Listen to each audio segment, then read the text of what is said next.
Oh, just let me out. That clock keeps ticking like a metronome, and my thoughts keep telling me to get me home, but my balls keep telling me to let me oh, just let me out.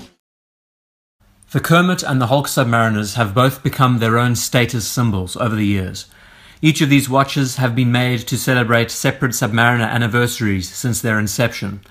There is a massive community who like these models, many more who love them, and others, dare I say, have jumped onto the bandwagon to love them too. They are now a pair of some of the most sought-after Rolex models on the market. Great. Now I should be in one of these camps too, right?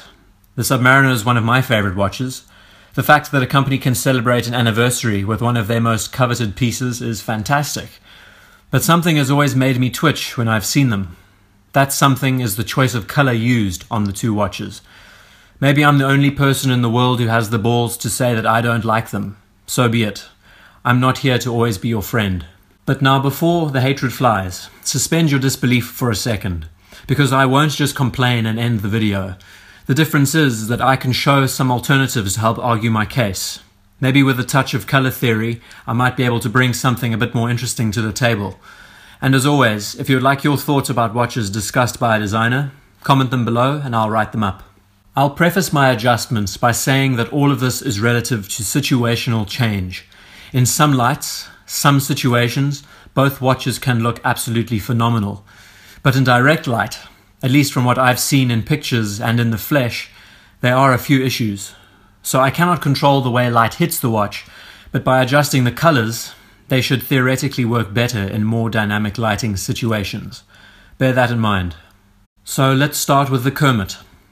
The watch kept a 5-digit case, but introduced a maxi dial with a green anodized aluminium bezel. Now I'm going to use the H word, so block your ears. I find the combinations on this watch to be hideous. I just cannot understand the thought process that went into combining a bezel of this color with a black dial. It baffles me. It looks too much like a toy.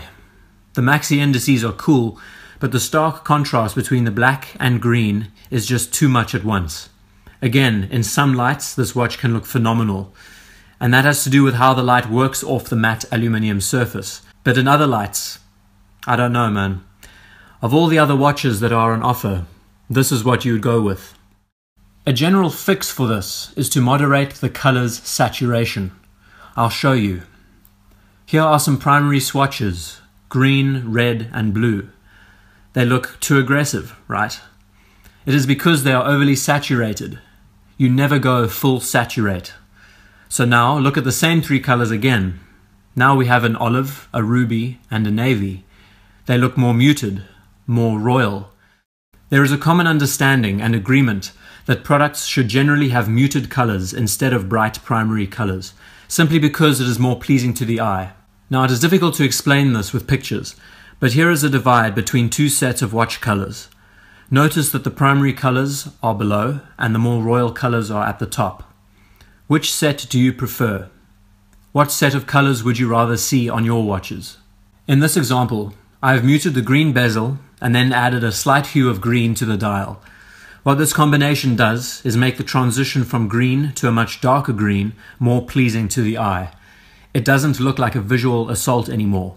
And in practice, the watch looks subtle and understated at a glance, but the green becomes apparent the more you look at it. Now there is already an example of a brand that thought about color theory before executing the final design decision.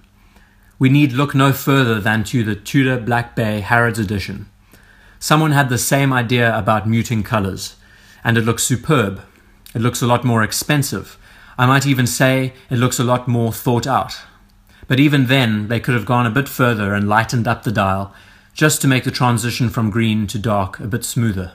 After the Kermit, we received the Hulk, a more modern incarnation with a 6-digit reference case. Now I'm not going to call this piece hideous. I think the people responsible for designing it had a better idea about the importance of color transition. And the dial is absolutely gorgeous. There is no getting away from it. I would say that the radial sunburst dial is the most complex dial Rolex has ever made, having it be able to turn from green to black and transition in almost any light. It is stunning. But the ceramic bezel, oh, the ceramic bezel. I'm not going to call it hideous, but I am going to call it the C word. It looks cheap. Not in all lights. In some lights it looks phenomenal, but in direct light, I don't know, man. And side by side with the Kermit, I have to say that they understood complexity of color better with the aluminium insert. Now yes, maybe they couldn't get the color they wanted because the color didn't glaze well on the ceramic. I've heard that excuse with a few models before, and frankly that is unacceptable. Zirconium dioxide mixed with a bonding agent then receives pigments, is high pressure molded and fired. It is not as much of an elaborate process as we are told. The only issue is that there can be inaccuracies, and if there is one mistake, a lot of material is wasted and the batch will be binned. But we are talking about laboratory levels of precision here. There should not be margins of error. So in that case, they may have just settled with this result as being the best, because that might have been the case. That, in my opinion, is an even worse excuse. The person giving the green light on these should be given a Ishihara test. The issue with ceramic is that it is nowhere near as dynamic in contrast to anodized aluminium. It is very flat in nature, only being able to pick up light and its reflections, not so much the dynamism of light on its surfaces. In contrast to the aluminium, it looks monotone. This should be a reason why the color's saturation should be more muted, because in direct light, the color looks way too bright, almost faded. In this adjustment, I toned it down a few shades again, going from light to a more subtle green. Notice that the color hue has allowed for a touch more yellow into the combination, giving it more of an olive drab feel. It is very difficult to get it looking perfect on screen, but what I'm trying to show is that there needs to be a greater depth of color to the watch's bezel, and I think this comparison illustrates it well. In the end, to make the watches feel more potent, they need to be toned down. It is in the subtleties that make a product more appealing. These are all marginal, some would say irrelevant changes, but these are just my thoughts on the subject. I personally think that the choices of green that Rolex has been using are too loud and in turn make the final product look cheaper in appearance. I'm sure many of you will disagree, and that's fine. Discussions like these will make us all into more critical thinkers. And that's important.